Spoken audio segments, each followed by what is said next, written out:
James Bond is very tricky to play. It's a balancing act between being a killer and an assassin and also being a gentleman at the same time. You have to be able to teeter and play both sides of the character. It's not just one. And that's what, and it isn't like Batman where you can wear a mask half the film, or Spider-Man when your whole face is covered in your whole face and body is covered in costume. It's you the entire time, and it's a balance, and that is what Daniel Craig does so well. He can show the brutality of being a CIA assassin, of killing people and having to fight and risk your life on a daily basis, and seeing how much you're willing to risk to defend your country. And at the same time, he has an ability to show that he's a gentleman, right? That he can walk into a casino and play a card game, or he can go into a party in Shanghai and show that he is would be one of the most richest people in the world. Yet Daniel does a brilliant job of balancing both of those things at the same time, and also showing that he is a masculine, dominant figure, someone who is believable, someone who can actually play this character physically. You can kind of believe that Daniel can beat up three guys, right? It isn't like certain other actors where you don't really see that, and I think that's what not enough people give him credit for, is that he is believable as a fighter. If you walks into a bar, you think Daniel Craig can fight, and that's what I love about him as James Bond. I also like that he chose to redefine the character, right? Instead of choosing to play Bond as too gentlemanly or too, he chose to just make the character his own and ignore all the haters. When he got cast as this character, and no one wanted him as Bond, no one wanted him because he was too short, had blonde hair, and he just made the character his own. And he showed a lot of emotional depth by playing him throughout his entire run, particularly in this film. In this film, he really has to show Bond as an aging old man, right? We see it in the beginning when he's doing the tests, and he does a great job showing his emotional vulnerability, or he struggles to do all the tests that he needs to do in order to become a CIA asset.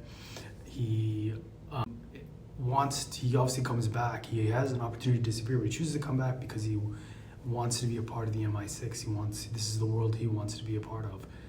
And overall, Daniel Craig is brilliant as this character. He redefined the character of Bond. He made it something we had never seen before, which is what people want. They want, they're just saying the next guy won't look like the last guy. And I think that was what Daniel Craig was trying to do. It was like, I'm not trying to be Pierce Brosnan. I'm not trying to be Sean Connery.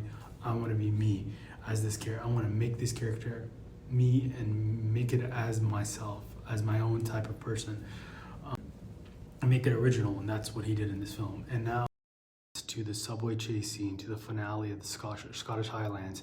All three of those fight scenes, including the insane chase sequence in the intro of the film, all keep you at the edge of your seats the entire time. Let's break down my favorite, which was the chase scene in the subway, which is not necessarily, what makes that chase sequence so great is that Bond, it keeps you mellow throughout that chase sequence, right? He figures out that Silva is hacking the MI6 headquarters, and Bond is quietly chasing Silva, walking through the packed London transit, and he's kind of chasing him around, and it keeps you on the edge of your seat. You're seeing, and then boom, right there, Silva realizes he's being followed, and then it takes off. It becomes this insane chase sequence all across London. You feel like you're in London, right? That's what makes this movie so good. So many Bond films, they don't really acknowledge London. They kind of go, it's there for one sequence, and then they take it to another country in Europe or in Asia. This movie uses London perfectly in an action sequence, and that's what Bond is. He's not just a CIA operative who goes all over the world. He represents London, and I like that chase sequence. It makes you feel immersive in that city. And another brilliant sequence was the ending in Scotland, Skyfall, where Bond grew up.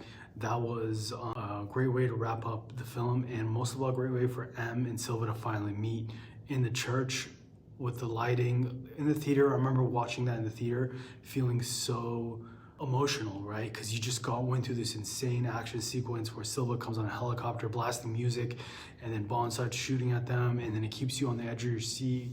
You don't know what's going to happen next, and then you're in it all wraps up in a church with there's fire, and Silver's covered in blood, and he's, you're in, in the theater, I remember it being so dark, right, in the theater, and you're seeing him just pour out his emotions, look at this woman who betrayed him, who he thought was her friend, and then eventually he kills her, and they both die, and then Bond comes in and says, "I'm the last rat," and it kind of wraps up the entire story, right? And all out the action sequence all fit so well together, and I thought that was really well done to have every action sequence balance out one another. You have a chase sequence in London and the opening sequence as well being the chase, sort of foot chase part of the film.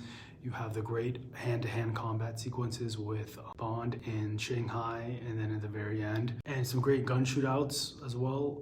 It has a great balance of action sequences throughout the entire film where it's not too heavy on certain action sequences. So ultimately, that's what makes this movie so great, is everything is balanced out very well. It was a huge success with Casino Royale.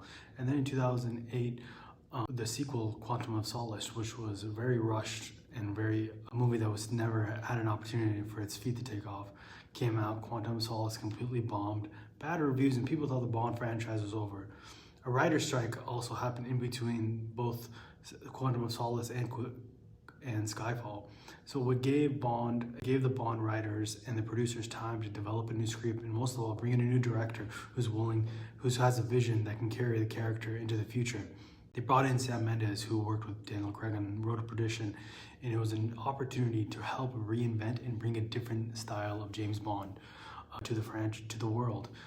What makes this movie so special, it has global appeal, and it was the first time we saw Bond at an old man Bond, seeing if he could fit into this new world of tech, of this new England, that can he fit into this world? Is he still have value to MI6 and to serve his country? You get Judi Dench, who returns as M. You get new characters like I think his name. He has an incredible villain. Javier Bardem plays Silva, who is a former MI6 agent who was betrayed by Judi Dench's character M in order to really for her to keep power and keep power and keep control of her job. So she betrays Silva and basically picks Bond to replace her. And this movie is really about his sort of revenge, right? He wants revenge on M and all the people in MI6, and Bond's kind of stuck in the middle. That's what makes this movie so great, is that this isn't a Bond verse like your typical Bond villain where they're going at it. This is really about Silva versus Judi Dench, and Bond is kind of in the middle. And that's the one thing that I like about this film, is that he gets thrown in the middle of the film. At the same time, he's dealing with aging and wounds on his body and all these other things. And I thought it was a great sort of aspect where he's in the middle of all of the chaos, rather than him being the one everyone's trying to kill. Most of all, another thing that I liked about this film is Javier Bardem. He is, like in most films, whether it's No Country for Old Men or Vicky Cristina Barcelona or any of the films that he's been in, he's always incredible. He's charismatic, but also strange. His character tries to seduce Bond, and he knows how to use his charm and the ability to balance charm and evil at the same time. Cyber terrorism is very oversimplified in the movie, where Silva kind of uses it whenever he needs to use it. He uses that to his advantage. The fact that, I can have a spy satellite over Kabul. I can attack someone from 10,000 miles away. Cybercrime is so easy. It's the future. You can do anything you want anytime. Where really in cybercrime is much more complicated and much more nuanced than the story is telling you. It's not as easy as Silva's making it out to be. And I think that's something that the story kind of doesn't really look upon. Was incredible. I think it's the best Bond film ever made. I'm gonna give this a 9.3 out of 10. It doesn't get any better than this for James Bond. It's gonna be tough for anything to follow up this. They haven't made a better Bond film since 2012 when this movie came out. So if you like this film, please like and subscribe.